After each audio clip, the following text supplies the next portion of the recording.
Hi friends, welcome to GNP Sir classes and where we are providing many courses for the preparation for the ICR AI EEA PG 2025 and we are also providing courses for preparing for the veterinary officer or the veterinary assistant surgeon examinations conducted by the state PSCs throughout the country and for your convenience, we are attaching with this video a uh, video recording of our live lectures for the last year so that you come to know how our live lectures appear.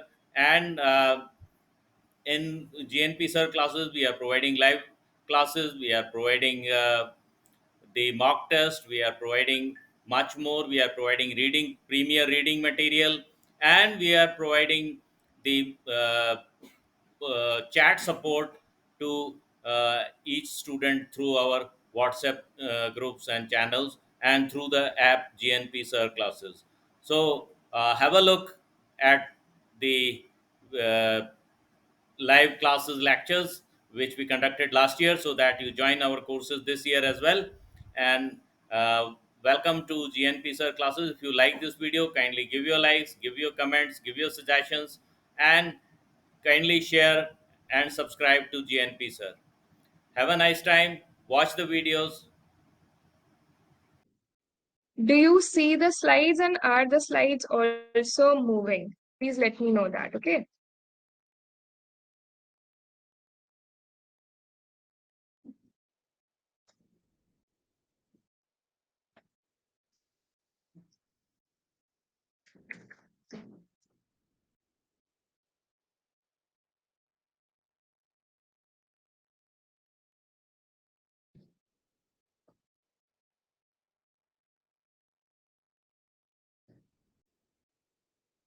Okay.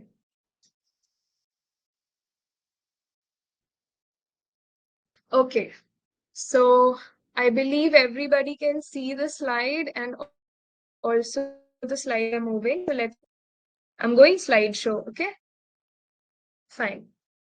So this is a live class for veterinary surgery and radiology.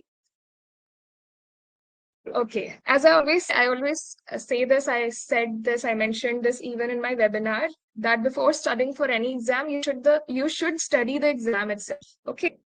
So for that, we are going to use the analysis of JRF question papers, recent year question papers, specific to surgery here. Okay.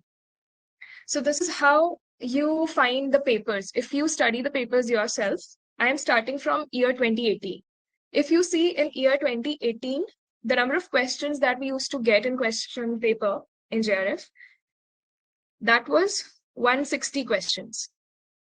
Then also in 2019, it was 160 questions.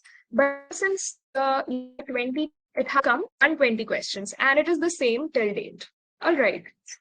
So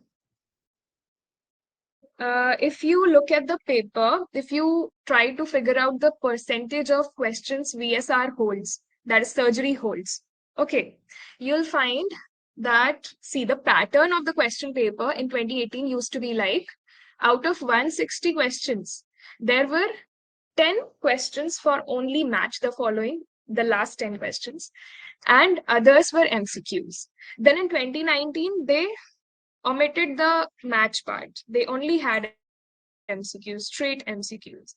And in JRF 2020, they included another type of question that was statement 1, 2. There are two statements given to you, 1 and 2.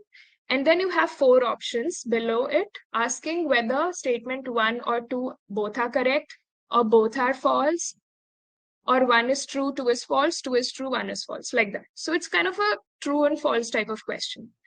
The logic here is that you will have to give a lot of time to read the question because the length is increased now. Okay, so kind of time management. Then in 21, they included AR questions, that is assertion and reasoning. I'm sure people are very familiar with those type of questions because we used to get that in AIMS. So that's how it was in 21.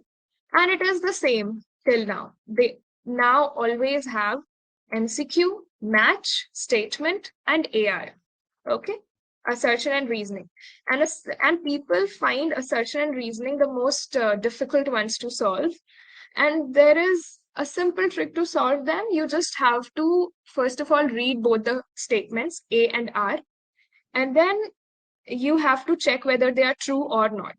Okay, so that's pure knowledge, whether you know it or you don't know it. Okay, and after that, you have to connect them both.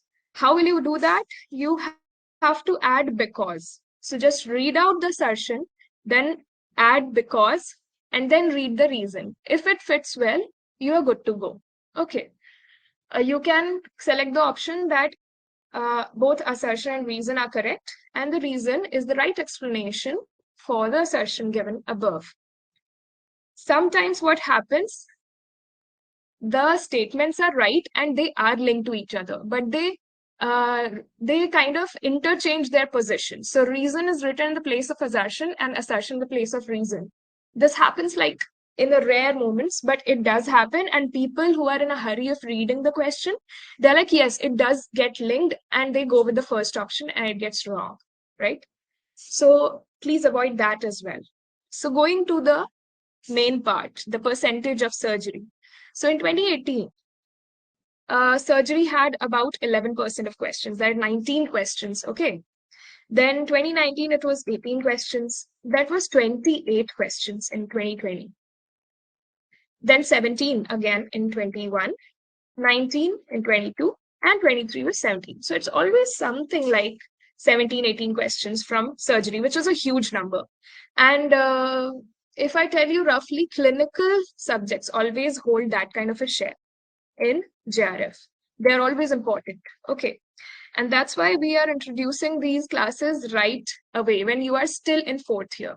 Because we want you to prepare these three subjects right now itself before you are preparing for your externals. You know, at the time of that, only if you go ahead with these three subjects, you will come to terms with JRF just like the animal science students. When you're actually in the fifth year, you will also be studying only the rest of the six subjects, just like animal science people do. They have six subjects for JRF. You have 9 subjects. So what my suggestion is that please complete those three right here itself. Okay. First of all, they have a huge ratio in the paper. Secondly, you also will have now lesser number of subjects to look upon, okay, in the fifth year, if you get done with these three right away. Now, if I tell you which unit matters more, I'm sure fourth year students are already familiar with the syllabus, the units. So we have 6 units: general, anesthesia, radiology, 2 of regional surgery, and 1 is of orthopedic. So of those, if you see in 2018, you got almost equal questions from all the units. Okay. In 2019, it was maximum from radiology, then general, and then the rest of the portions were like kind of equal. Then in 2020, anesthesia and radiology were 7 questions each. On veterinary gynecology. I am Professor GN Purohit, and I will try to summarize the veterinary gynecology as per the course, as per the syllabus. You see, the syllabus mentioned in the GRF is very short, but it really, the questions are coming from all the 3 units which are which are present in your course, in your BVSC examinations as well, right? So let us start. So here are the contents. We will be focusing on topics from which maximum number of questions have arisen in JRF, and many questions arise even in your this composite exams, your annual exams, and many other state exams as well, right? So we will cover the peculiarities of the anatomy and the morphology. Then the second topic, important topic, hormones. 1 or 2 questions always are there, right from 2018 to 2023. There always have been 1 or 2 questions from the hormones. And then the Easter cycle, there has been questions from Easter cycle as well. So you need to, we will be discussing some salient points of Easter cycle in the different domestic animals and the pet animal as well.